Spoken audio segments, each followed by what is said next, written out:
가서 한 5시간 정도 전화를 받는 거예요. 근데 그 5시간 동안 전화기를 내려놓자마자 바로 벨이 울려요.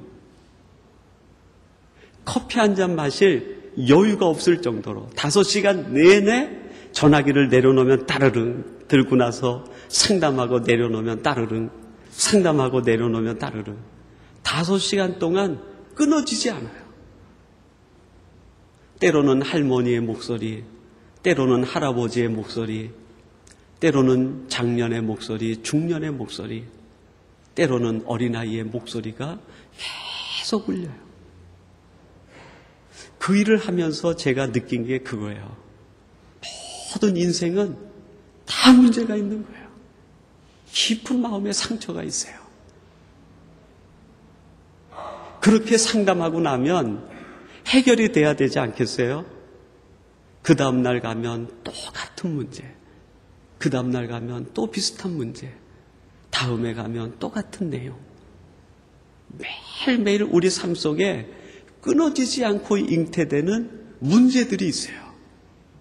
우리를 공허하게 만들고 우리를 절망의 벽에 부딪히게 하고 내 삶을 허탈에 빠지게 하는 문제들이 끊임없이 생기는 거예요. 여기에서 자유할 수 있는 사람들이 누가 있습니까? 아마 무덤에 있는 사람 외에는 여기에서 자유할 수 있는 사람이 없을 것 같아요. 신약 성경 제일 먼저 부딪힌 문제가 바로 그 문제였어요. 이때 요셉이 이 문제를 어떻게 풀려고 접근을 하고 있습니까? 19절에 보니까 이렇게 성경은 가르쳐주고 있습니다. 그 남편 요셉은 의로운 사람이라 저를 드러내지 아니하고 가만히 끊고자 하여. 요셉은 의로운 사람이라 이를 드러내지 않고 가만히 끊고자 했다. 굉장히 아름다운 모습으로 기록되어 있는데요. 이 본문을 깊이 묵상해 보면 인간이 가지고 있는 한계를 우리가 다시 한번 느끼게 됩니다. 요셉은 의로운 사람이었어요. 근데 그 의는 하나님의 의가 아니에요. 예수 그리스도 십자가의 의가 아니에요. 요셉이라는 개인이 가진 상대적 자기 의예요. 인간의 의입니다. 관습이 만들어 놓은 의예요. 세상이 보는 의예요. 그러나 그 의도 최고의 경지에 오른 사람이 요셉이라는 거예요. 인간의 의로 최고의 경지에 오른 요셉이 자기가 만난 문제를 어떻게 풀려고 하느냐? 가만히 끊고자 했다 얘기합니다. 여러분, 끊는다는 것이 무엇입니까? 내 마음에서 지워버리는 거예요. 사람을 지워버리는 거예요. 조금 더 과격하게 표현하면요, 내 마음에서 죽이는 거예요.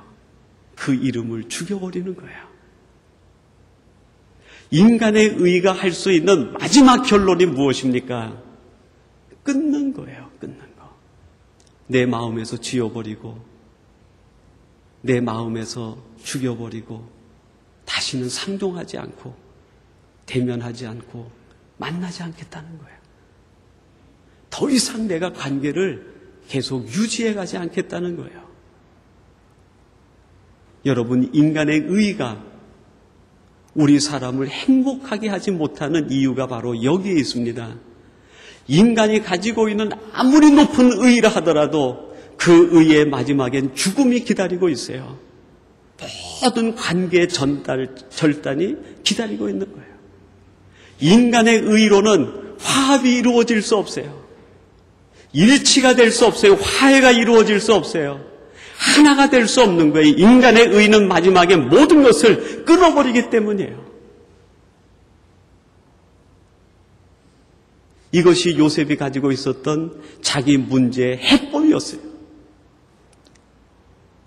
그럴 때 20절에 보니까요, 초반절에 이렇게 말합니다. 이 일을 생각할 때에, 그랬어요. 이 일을 생각할 때에 자기 의를 가지고 자기가 가지고 있는 자기 관점을 가지고서 사람을 끊으려고 할 때에, 여러분, 그 다음에 놀라운 은혜의 말씀이 있는데 그게 뭡니까? 주의 사자가 현몽하여 다윗의 자손 요셉아, 내 아내 마리아 데려오기를 무서워 말라. 저에게 잉태된 자는 성령으로 된 것이니라. 하나님의 사자가 와서 하나님의 생각을 전해주는 거예요. 하나님의 생각을 전해준 거예요. 여러분, 우리에게 이것이 필요합니다. 어떤 일 앞에서 내 생각에 따라 결정하기 전에 그 문제를 잠깐 내려놓고 하나님의 음성에 귀를 기울이는 거예요. 말씀이 내게 뭐라고 말씀하시는가? 성령님이 내게 어떤 감동을 주시는가? 거기에 귀를 기울이는 거예요. 내 생각으로 결정하고 다 해놓은 다음에 이것이 하나님의 뜻이야 라고 밀고 나가는 것이 아니라 이런 생각을 갖고 있을 때 그것을 내려놓고 하나님이 주시는 마음을 읽어내는 거예요. 이게 성령의 조명이라고 얘기합니다. 성령께서 그때 우리의 마음을 조명해 주시는 거예요. 성령께서 우리가 어떻게 해야 되는지, 여기에서 어떤 결정을 내려야 되는지, 여기에서 어떤 방향으로 가야 되는지, 여기에서 내가 무엇을 붙잡아야 되는지 성령께서 우리의 마음을 조명해 주시는 거예요. 그 조명 속에서 우리가 하나님의 음성을 들어야 돼요. 하나님의 뜻을 생각을 해야 돼요. 하나님의 생각을 거기서 읽어내야 되는 거예요. 요셉에게 들려온 하나님의 생각은 무엇입니까? 내 아내 마리아 데려오기를 무서워하지 말라. 아내를 데려오라는 거예요. 여러분, 아내를 데려오라는 그 뜻 속에 담겨 있는 하나님의 마음, 하나님의 생각은 무엇입니까? 내 아내를 사랑하라. 버리지 말고 미워하지 말고 사랑하라는 거예요. 나를 공허하게 만드는 그 문제 사랑하라는 거예요. 나를 허탈에 빠지게 하는 내 인생의 위기로 다가온 그것을 붙들고 가슴에 품고 사랑하라는 거예요. 내 의에 따라 판단하지 말고 성령께서 주시는 감동에 따라, 조명하심에 따라 그 문제를 가슴에 품고 사랑하라는 거예요. 사랑할 때 어떤 일이 일어납니까? 20절 마지막에 보니까요, 저에게 잉태된 자는 성령으로 된 것이니라. 마리아가 아기를 잉태한 것은 하나님의 놀라운 섭리였어요.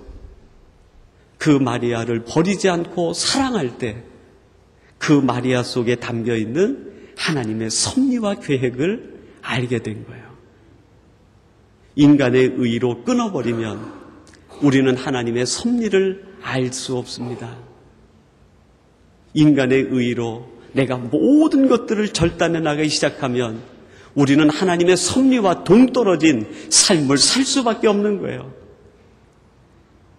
그러나 성령의 조명하심을 따라 그 문제를 품에 안고 사랑하게 될 때 그 속에 잉태되어 있는 하나님의 놀라운 계획과 하나님의 뜻을 맛보게 되는 거예요. 여러분, 그래서 요셉이 어떤 결정을 내립니까? 오늘 우리는 20절까지 읽었지만 24절, 25절에 보면 이 요셉이 그 아내 마리아를 데리고 옵니다. 그리고 마침내 10달이 차서 아기가 태어났는데 그 이름을 예수라고 합니다. 마리아를 데리고 와서 마리아를 끝까지 사랑한 거예요. 끝까지 사랑한 거예요. 끝까지. 여러분, 마리아라는 이름의 뜻이 문자적으로는 반항하다 그런 뜻이에요. 반항하다.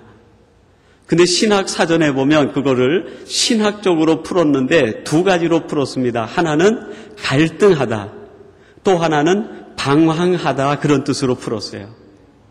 마리아 하면은 문자적인 뜻은 반항 그런 뜻인데 신학적 의미는 왜 반항하게 되는가? 갈등하기 때문에, 방황하기 때문에 반항하게 된다는 거예요. 여러분, 우리 아이들이 사춘기를 보낼 때 반항하는 것은 표현된 거지만 그 마음속엔 뭐가 있어요? 방황이 있는 거예요. 갈등이 있는 거예요. 근데 이 요셉이 그 마리아를 데려다가 끝까지 사랑한 거예요. 무엇을 사랑한 겁니까? 드러난 것을 사랑하고 그 속에 감추어진 것까지 사랑한 거예요. 드러난 것만 사랑하는 것이 아니라 감추어진 것까지, 그 마음의 아픔까지도, 갈등까지도, 방황까지도 사랑한 거예요. 여러분 한번 생각해 보세요. 처녀가 아기를 가졌을 때 그 아픔이 누가 더 심하겠어요? 요셉이 크겠어요? 마리아가 크겠어요?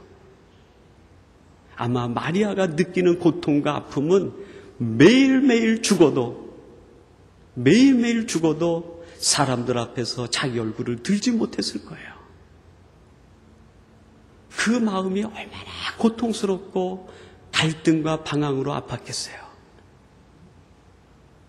여러분, 하나님의 섭리를 품는다는 것, 하나님의 역사를 잉태한다는 것은 그런 고통이 있어요.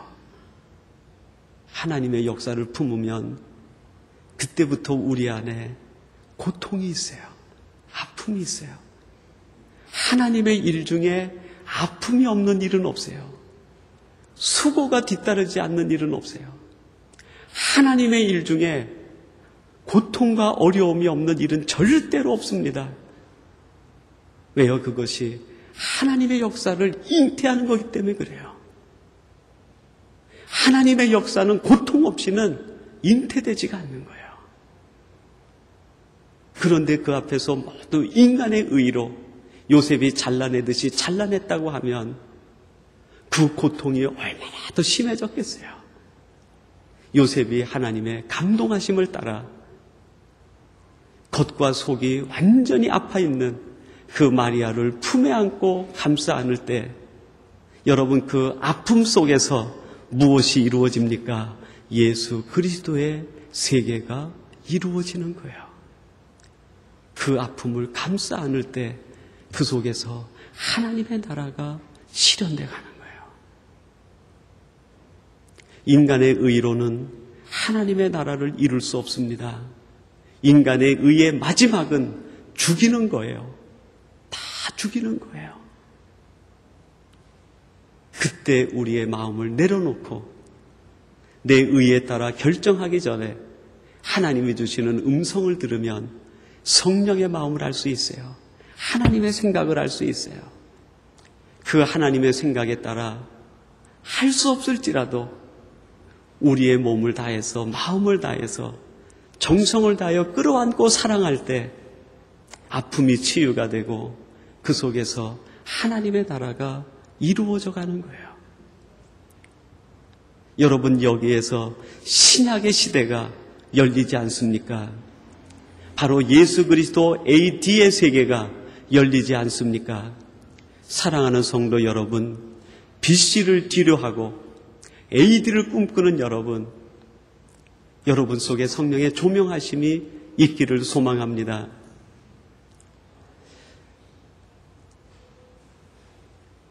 무라카미 하루키라는 분이 있는데 그분이 이런 얘기를 했습니다. 삶이란 무엇인가?